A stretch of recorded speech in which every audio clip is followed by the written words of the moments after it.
A'udzubillahi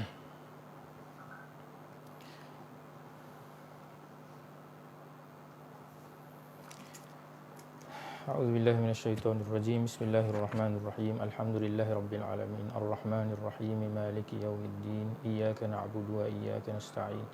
Ihdinas siratal mustaqim, siratal ladzina an'amta 'alaihim ghairil maghdubi 'alaihim waladdallin. Amin.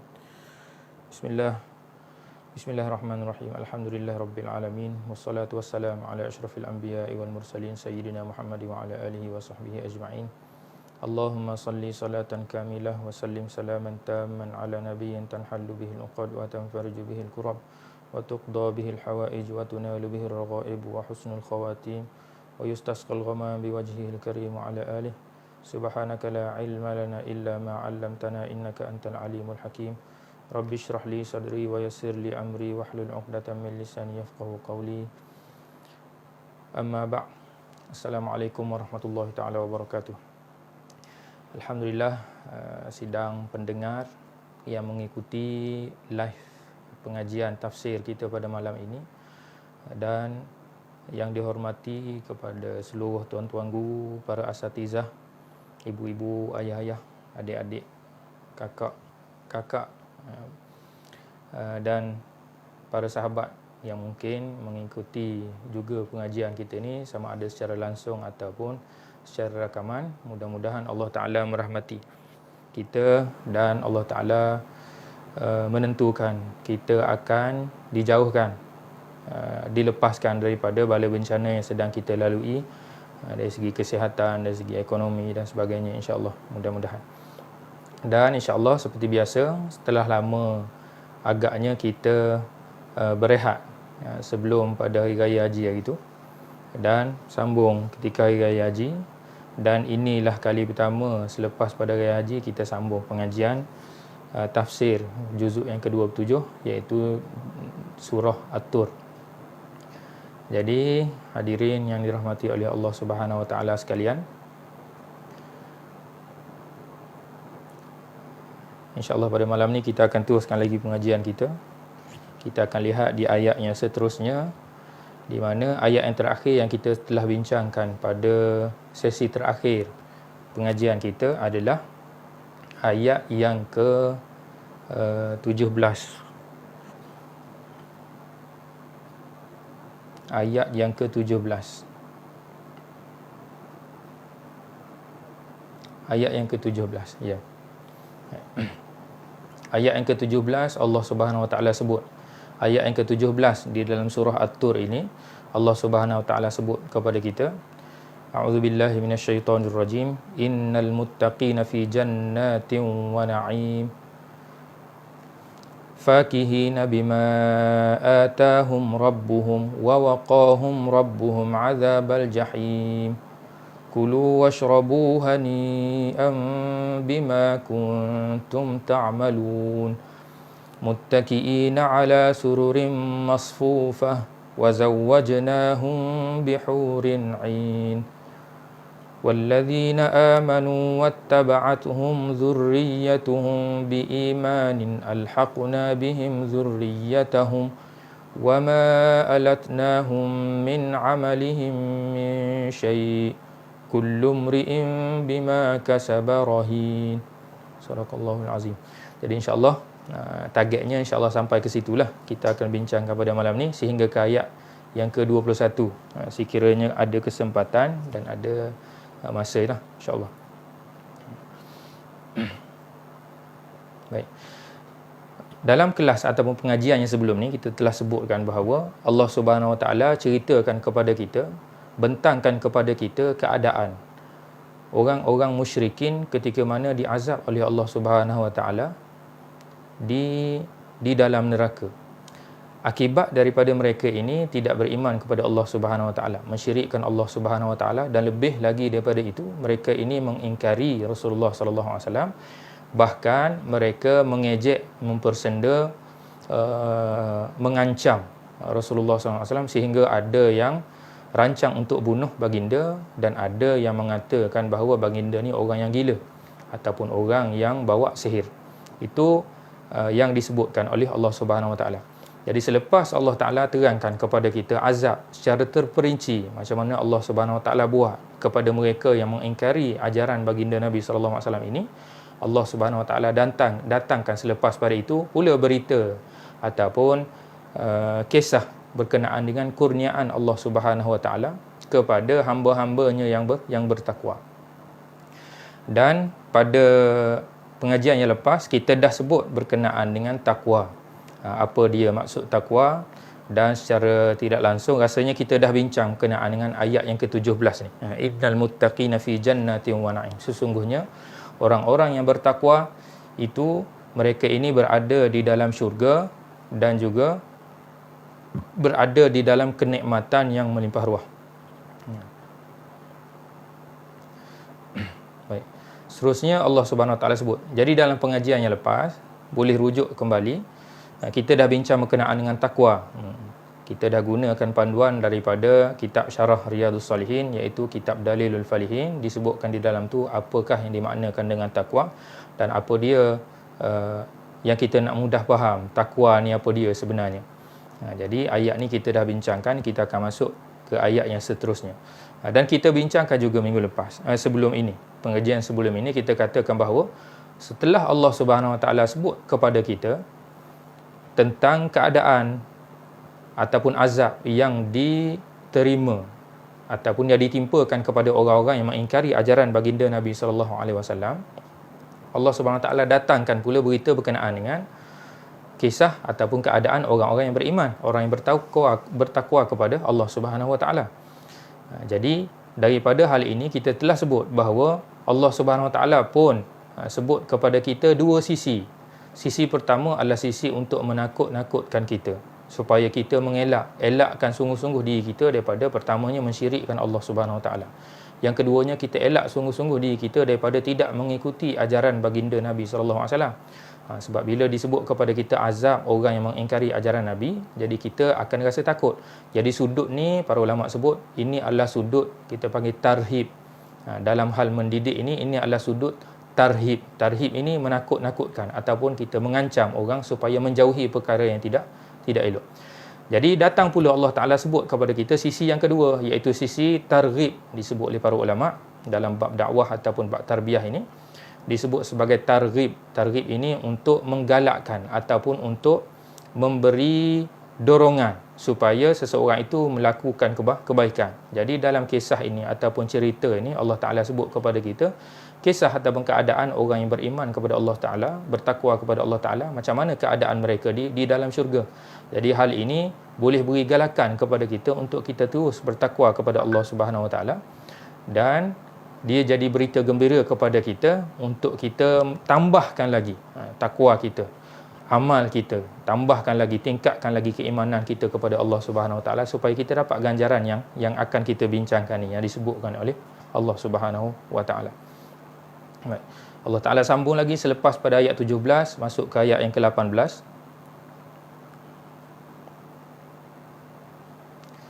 Allah Ta'ala sebut fakihina bima atahum rabbuhum wa waqahum rabbuhum azabal jahim. Yang mana terjemahannya adalah dan dikatakan kepada mereka, makan dan minumlah kamu makanan dan minuman yang lazat serta baik kesudahannya. Bukan. Fakihina bima atahum rabbuhum. Silap. Terjemahannya adalah mereka bersenang lenang dengan apa yang dikurniakan oleh Tuhan mereka dan mereka dipelihara Tuhan dari azab neraka. Setelah Allah Subhanahu Wa Taala sebut bahawa orang-orang yang bertakwa ini akan berada di dalam syurga dan akan berada dikurniakan dengan segala nikmat kurniaan oleh Allah Subhanahu Wa Taala di dalam syurga, Allah Taala sebut lagi, disebutkan kepada Allah Taala ceritakan kepada kita lagi bahawa mereka ini bersenang lenang dengan apa yang dikurniakan oleh Allah Subhanahu Wa Taala dan mereka dipelihara oleh Allah Subhanahu Wa Taala daripada azab api neraka. Jadi Allah Subhanahu Wa Taala sebut di dalam ayat ni, Allah Taala gunakan perkataan fakihin. Fakihin ini dalam tafsir yang sebagaimana yang saya rujuk antaranya kitab At-Tashil li Ulumit Tanzil oleh Al-Imam Ibn Juzai, disebutkan bahawa ada dua makna yang kita boleh sebut di atas perkataan fakihin ini. Fakihin ini dalam bahasa Arab daripada kata asal yang pertamanya boleh juga membawa makna orang yang memiliki buah-buahan. Fakih ini daripada perkataan fakihah lah. Fakihah ini adalah buah-buahan. Jadi fakihin ini adalah orang yang memiliki buah-buahan, tuan kepada buah-buahan. Jadi seolah-olah mereka ini adalah orang yang memiliki segala kurniaan. Diisyaratkan dengan buah-buahan kerana buah-buahan adalah antara perkara yang mewah. Antara perkara yang Allah Subhanahu Wa Taala kurniakan kepada kita. Di atas dunia ni pun begitu nikmat kita mengecapi rasa buah-buahan. Jadi di akhirat nanti pun Allah Taala gunakan antara perkara yang mewah di akhirat nanti adalah buah-buahan. Jadi mereka ini adalah tuan kepada buah-buahan. Jadi buah-buahan itu jadi isyarat kepada segala nikmat yang Allah Taala kurniakan. Makna yang kedua boleh juga membawa makna kegembiraan ataupun kebahagiaan, asal daripada al-fukahah yang membawa makna senang lenang ataupun gelak ketawa ataupun gembira. Itu makna yang terkandung di dalam fakihin. Jadi yang lebih jelas lagi kita boleh faham makna yang kedua lah. Fakihin itu adalah orang yang gembira, orang yang berbahagia, orang yang bersenang lenang. Jadi keadaan mereka, orang-orang yang bertakwa kepada Allah Subhanahu Wa Taala ini, mereka bersenang lenang, bergembira dan juga berbahagia. Bima atahum rabbuhum. Berbahagia dengan apa? Dengan sebab apa yang Allah Subhanahu Wa Taala telah datangkan kepada mereka. Mereka ini berbahagia dengan apa yang Tuhan mereka telah datangkan kepada mereka dari segala nikmat kurniaan. Baik. Allah Subhanahu Wa Taala sebut lagi wa waqahum rabbuhum azabal jahim. Dan Allah Subhanahu Wa Taala menjauhkan mereka ataupun mengelakkan mereka dan telah mengelakkan mereka ataupun telah menjaga mereka itu oleh Allah Subhanahu Wa Taala, oleh Tuhan mereka, azabal jahim, daripada azab yang pedih. Jadi di dalam ayat ini para ulama tafsir sebut, khususnya rujukan yang saya ambil daripada tafsir yang biasalah yang kita gunakan dalam pengajian kita ni, tapi saya tidak baca secara jelas, secara terus daripada tafsir tu. Saya dah ambil siap-siap dah, jadi kita ambil makna saja. Jadi di dalam tafsir Syekh Muhammad Said Tantawi, iaitu tafsir Al-Munir, tafsir Al-Wasit, disebutkan bahawa di dalam ayat ini Allah Ta'ala dah sebutkan mula-mulanya orang yang beriman bertakwa kepada Allah ni dikurniakan syurga. Dan selepas pada kurniakan syurga, Allah Ta'ala sambung lagi ayat, keadaan mereka di syurga ni berbahagia dengan apa yang Allah Ta'ala kurniakan. Dan Allah Ta'ala sebut lagi wa waqahum rabbuhum azabal jahim. Allah Ta'ala jauhkan mereka pula daripada azab api neraka yang pedih. Jadi kat sini seolah-olah ada dua nikmat yang berlainan. Pertamanya nikmat dapat kurniaan syurga, yang keduanya adalah nikmat dapat kurniaan dijauhkan daripada api neraka. Kenapa para ulama sebut disebutkan kedua-duanya? Kalau kata kita faham, bila Allah Ta'ala sebut dapat nikmat syurga, dah tentulah kita faham mereka ini jauh daripada api neraka, tidak masuk dalam neraka, kan? Jadi itu yang biasa kita faham. Tapi di dalam ayat ini Allah Ta'ala gunakan kedua-duanya. Dalam syurga pun masuk, daripada api neraka pun dijauhkan. Sebab kedua-dua ni adalah nikmat yang berlainan. Boleh jadi seseorang itu beriman kepada Allah Subhanahu Wa Taala. Dia beriman dan pegangan kita ahli sunnah wal jamaah, kita pegang dan kita beriktikad, kita yakin bahawa orang yang beriman itu sekiranya mereka ini melanggar perintah Allah Subhanahu Wa Taala, ada maksiat yang mereka lakukan, ada pelanggaran terhadap perintah Allah Ta'ala, ataupun mereka ni buat apa yang Allah Ta'ala larang. Jadi sekiranya mereka ni tidak diampunkan, Allah Ta'ala adili mereka dengan dimasukkan dahulu mereka ke dalam neraka. Wali'azubillah, kita minta jauh.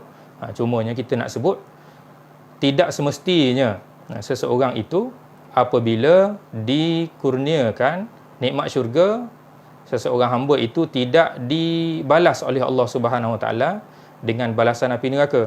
Sebab pegangan kita ada sebahagian yang mungkin Allah Ta'ala tidak ampunkan tadi, akan dimasukkan ke dalam neraka dulu, selepas pada menerima balasan ataupun menerima balasan lah kepada mereka, di atas perbuatan kesilapan mereka, dosa mereka, dan selepas pada itu orang yang beriman ini akan dimasukkan pula ke dalam syurga. Jadi dua nikmat yang berbeza, Allah Ta'ala masukkan ke dalam syurga dan bebaskan daripada api neraka. Jadi kemungkinan ada orang yang masuk syurga tapi dia masuk neraka dulu. Ada hamba yang mungkin masuk ke dalam syurga dan terus dibebaskan oleh Allah Subhanahu Wa Ta'ala daripada api neraka. Tidak dimasukkan pun ke dalam api neraka, dan kita doa mudah-mudahan kita tergolong di dalam golongan yang terus masuk syurga. Jadi Allah Ta'ala sebut dalam ayat ni, Allah Ta'ala wa waqahum rabbuhum azabal jahim, dan Allah Ta'ala menjauhkan mereka, mengelak ataupun menjaga mereka daripada dihumbankan ke dalam api neraka.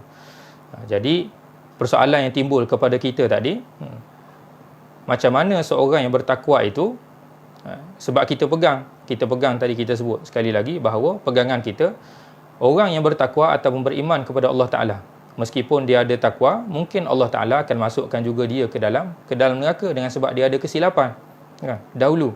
Jadi macam mana kita nak kenakan dengan ayat ni, sedangkan Allah Ta'ala sebut orang yang bertakwa itu akan dijauhkan daripada api neraka.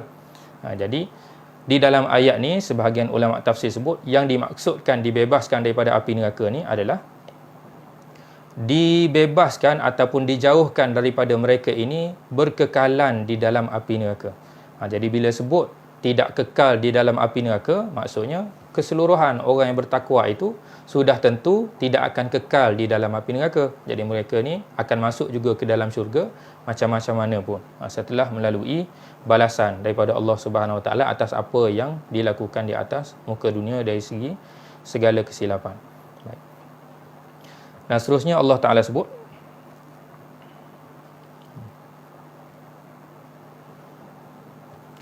kulu washrabu hani'an bima kuntum ta'malun.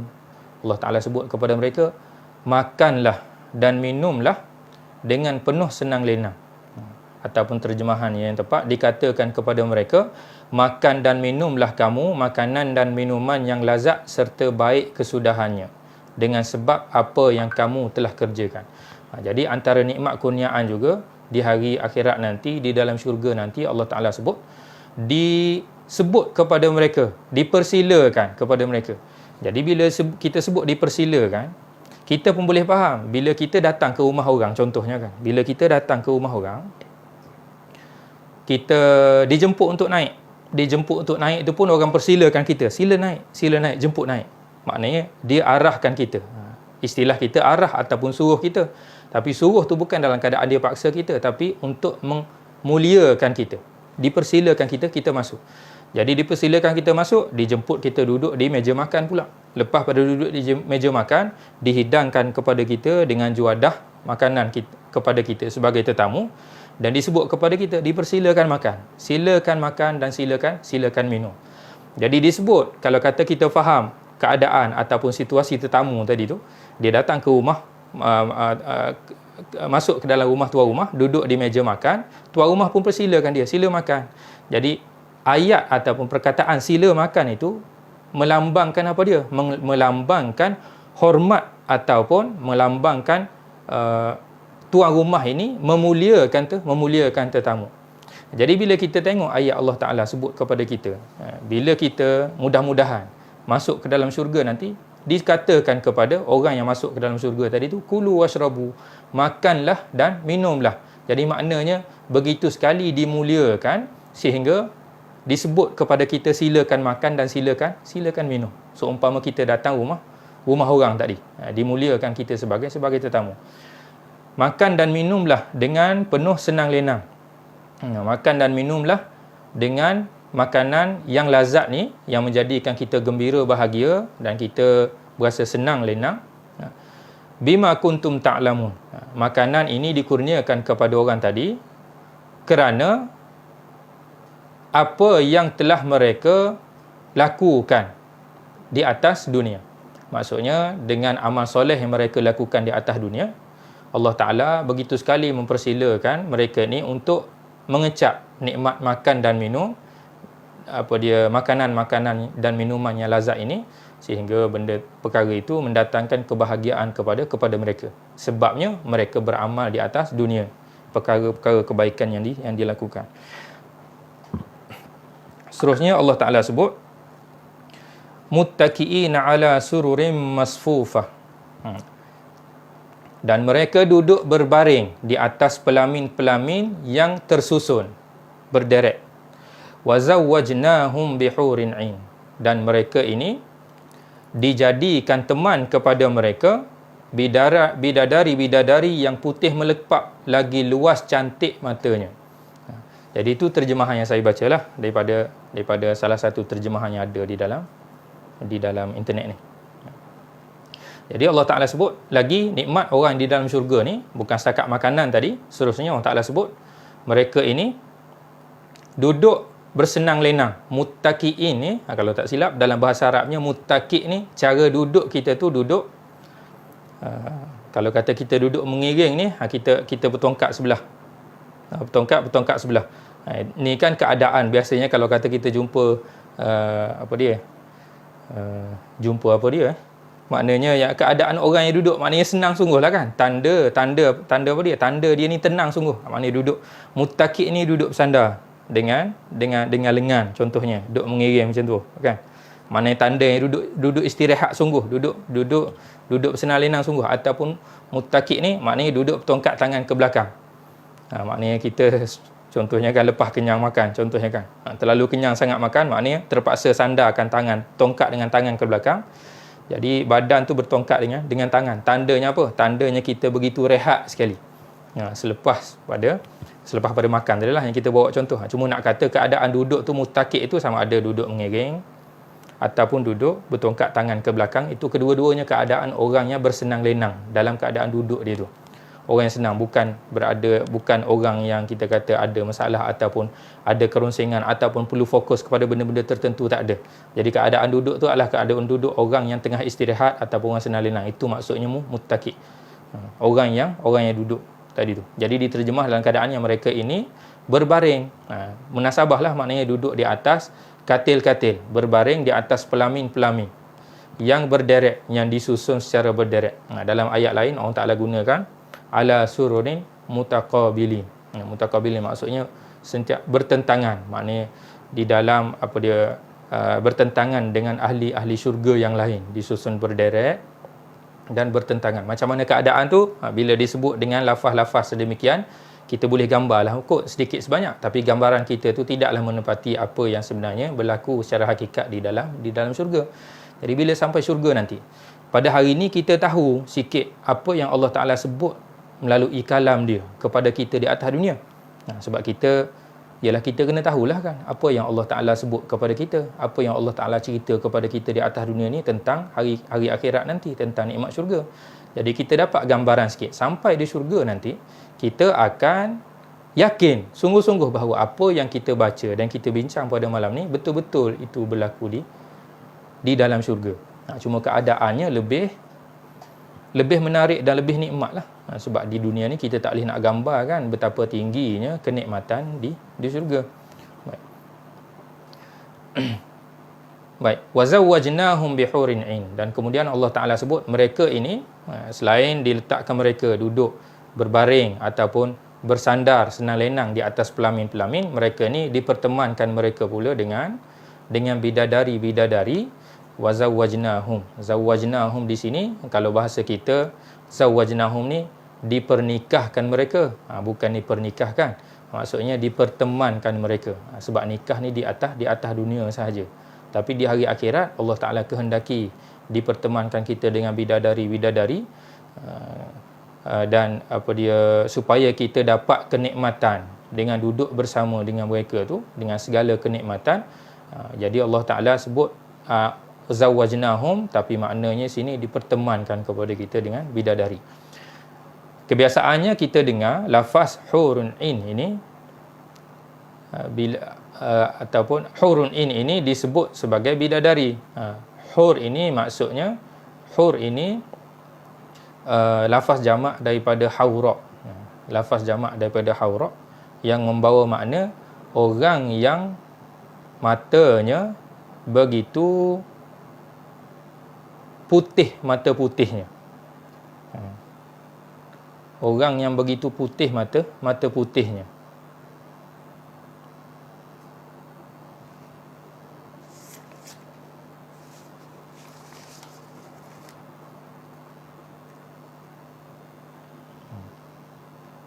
Dan ain pula membawa maksud orang yang matanya begitu luas. Jadi orang yang kalau kita kaji ataupun kita baca berkenaan dengan syama'il Nabi SAW.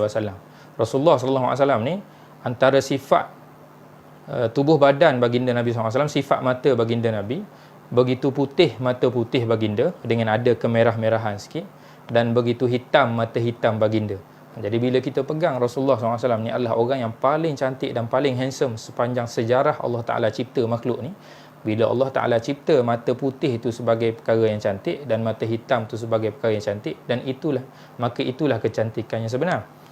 Jadi bila disebut di dalam ni hurun in, mana hurun in ini adalah hur ini orang yang mata dia putih sungguh, mata putih itu hitam sungguh, mata hitam dia. Dan ain itu merujuk kepada orang yang mata dia luas. Jadi mata kebiasaannya. Mata sepek ni bukanlah orang yang cantik, kebiasaan. Tapi jangan hukum apa yang saya sebut ni. Saya hukum kebiasaan. Orang yang mata luas ni kebiasaannya. Kita gunakan orang yang mata luas ni kebiasaannya dia cantik. Tapi kita tidak nak, bukan katalah yang tadi itu kita buang ke tepi. Maknanya kebiasaan mata sepek ni tak cantik, kita tolak tepi. Jangan pakai yang tu. Kita sebut apa dia? Kebiasaannya mata yang luas ini adalah orang yang cantik lah. Orang yang cantik. Takut terasa pula orang yang mata tak berapa nak luas tu, kan? Jadi saya minta maaf. Jadi hurun in ini dari segi terjemah bahasanya orang yang matanya begitu putih, mata putih dia, begitu hitam sekali mata hitam dia, dan begitu luas sekali mata dia. Jadi itu sifat ataupun hurun in itu diberikan nama hurun in dengan sebab apa? Sifat cantik yang ada pada mata mereka. Jadi Allah Ta'ala sebut kepada kita antara nikmat yang kita akan lalui ataupun orang-orang bertakwa kepada Allah Ta'ala akan dikurniakan kepada mereka di hari akhirat nanti adalah nikmat makan dan minum, dan juga nikmat apa dia? Nikmat dipertemankan mereka ini dengan bidadari. Kenapa makan dan minum ni dan juga berteman dengan bidadari ni jadi satu perkara yang besar sehingga Allah Ta'ala sebut inilah nikmat di dalam syurga? Ataupun mungkin bila kita baca kita tidak berasa mana nikmat makan dan minum ni, tapi hakikatnya antara nikmat yang paling besar kita kecapi di atas dunia ni, sehingga kan Imam Ghazali pun sebut seumpama tu, antara nikmat yang paling besar seorang manusia tu kecapi di atas dunia ni, nikmat dunia ni adalah nikmat makan dan nikmat makan minum dan juga nikmat bersama dengan isteri. Maknanya nikmat perut dan juga nikmat kemaluan. Dua ni adalah nikmat yang besar di atas muka bumi ni, di atas dunia. Jadi sebab itulah Allah Ta'ala sebut makan dan minum dan juga nikmat bersama dengan bidadari ini sebagai nikmat yang orang-orang bertakwa akan dapat di hari akhirat nanti, ketika mana berada di syurga nanti. Itu pertama. Yang keduanya, keadaan orang-orang yang bertakwa di atas dunia ni, antara perkara besar yang dipesan sungguh kepada kita oleh baginda Nabi SAW, yang Rasulullah SAW bawa kepada kita adalah seseorang itu kena tahan nafsu makan dan minum dia, dan kena jaga kemaluan dia. Ataupun kesimpulan yang mudah kita kata, kena jaga perut dan kena jaga kemaluan. Dua ni perkara yang ada kaitan. Kita kenyang perut, ataupun sebahagian ulama kita sebut, bila perut kita kenyang, anggota lain akan jadi lapar. Maksudnya lapar untuk nak buat segala perbuatan yang masa tu tak ada hak dia nak buat dah. Maknanya dia akan terjah semua. Bila perut lapar, anggota lain akan tenang. Maksudnya bila perut lapar, anggota lain akan kenyang. Maksudnya bila perut lapar, anggota lain akan tenang. Dia mencukupi perbuatan-perbuatan amal ibadah sahaja. Mana perbuatan yang akan dilakukan oleh anggota lain dengan sebab perut lapar ni tidak terjebak dalam perkara-perkara maksiat. Itu yang nak disebut. Jadi termasuklah dalam bab kemaluan ni. Bila perut kita kenyang, kemaluan akan jadi lapar. Bila perut lapar, kemaluan akan jadi kenyang. Maksudnya kemaluan akan jadi tenang. Dia tidak akan terjerumus untuk nak buat perkara-perkara yang tidak elok. Jadi dua nikmat makan dan minum, dan nikmat bersetubuh ni adalah nikmat, antara nikmat yang besar. Imam Ghazali sendiri sebut. Jadi bila kita di dunia pun, kita boleh faham bahawa kedua-dua nikmat ni adalah nikmat yang besar, maka di hari akhirat nanti pun Allah Ta'ala sebut, itulah juga nikmat yang akan ada di sana. Cumanya yang beza, di atas dunia, kita ada kawalan, kita kena kawal makan minum kita. Sebagai orang yang bertakwa, antara ciri-ciri takwa adalah dia tahan makan minum dia daripada makan makanan yang haram. Naik lagi setingkat, dia sekadar makan makanan yang makan makanan yang halal tadi, tidak haram dan juga tidak syubhah. Dan sebenarnya makan tidak banyak. Itu perkara yang dianjurkan kepada kita oleh syarak, oleh ajaran baginda Nabi SAW. Yang Nabi SAW sebut kepada kita, makan, pertama elakkan yang haram dan syubhah. Yang seterusnya, jangan makan terlalu banyak, kan? Dan seterusnya, makan yang berkhasiat, jangan makan yang mudarat, kan? Jadi makan tu pula, kalau boleh makan bahagikan dengan orang lain. Makan seorang cukup untuk 2 orang, makan 2 orang cukup untuk 4, makan 4 cukup untuk 8 contohnya. Itu hadis yang Rasulullah SAW sebut berkenaan dengan makan. Jadi dalam hal dunia ni, bab makan kita tu begitu banyak undang-undangnya. Jadi orang yang bertakwa dengan dijaga diri sungguh, ikut undang-undang bab makan, di hari akhirat nanti Allah Ta'ala kurniakan kepada dia, makan sajalah dan minum sajalah apa yang kamu kehendaki, dengan segala nikmat makan dan minum yang ada di dalam syurga ni. Begitu juga orang yang bertakwa itu begitu jaga kemaluan dia, tidak buat perkara-perkara yang diharamkan. Jadi hanya gunakan kemaluan itu untuk bersama dengan isteri ataupun tempat-tempat yang halal sahaja. Dengan sebab tu Allah Ta'ala kurniakan nikmat di syurga nanti, dia dapat bersama dengan bidadari, dapat bersama menikmati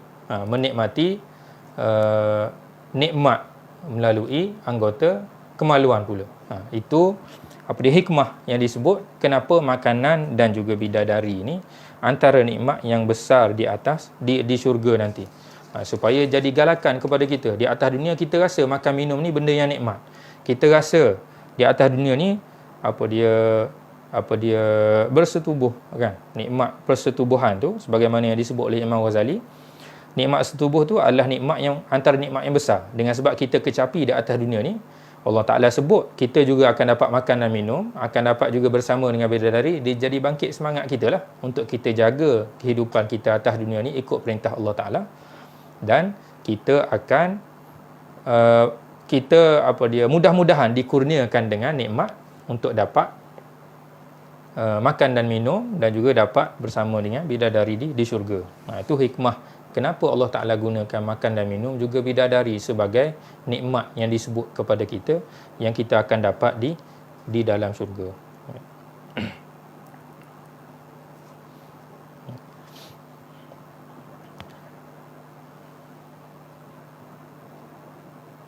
Kau berapa dah? Sedap macam seterusnya Allah Subhanahu Wa Ta'ala sebut, walladzina amanu wattaba'athum dzurriyyatuhum biimanin alhaqna bihim dzurriyyatahum wama alatnahum min amalihim min syai' kullu imri'in bima kasaba rahin. Ayat ni agak panjang kita kata. Tapi masa kita sekadar setengah jam tu insya-Allah dah mencukupi. Jadi rasanya elok kita sambung bincang ayat yang seterusnya ni di minggu hadapan insya-Allah. Pada minggu hadapan kita akan sebutkan bahawa orang-orang yang beriman ini ketika mana berada di dalam syurga, mereka ini akan dapat hidup bersama dengan ahli keluarga mereka yang mereka kasihi. Allah Ta'ala kurniakan mereka ni untuk duduk bersama dengan ahli keluarga mereka. Itu kita akan bincangkan di minggu hadapan. Jadi sekadar itu sahaja untuk pada malam ini. Segala yang baik daripada Allah Subhanahu Wa Ta'ala, yang buruk daripada kelemahan diri saya sendiri, dan mudah-mudahan kita dapat jumpa lagi di minggu hadapan di waktu jam 10.30 malam di hari Rabu pada membincangkan tafsir juzuk yang ke-27 daripada surah At-Tur ini. Wallahu ta'ala a'la wa a'lam. Wa sallallahu ala sayyidina Muhammad abdika wa nabiyyika wa rasulika nabiyil ummi wa ala alihi wa sahbihi ajma'in. Subhana rabbika rabbil izzati amma yasifun wa salamun alal mursalin walhamdulillahi rabbil alamin. Wassalamualaikum warahmatullahi taala wabarakatuh. Terima kasih kepada seluruh yang mengikuti pada malam ni. InsyaAllah.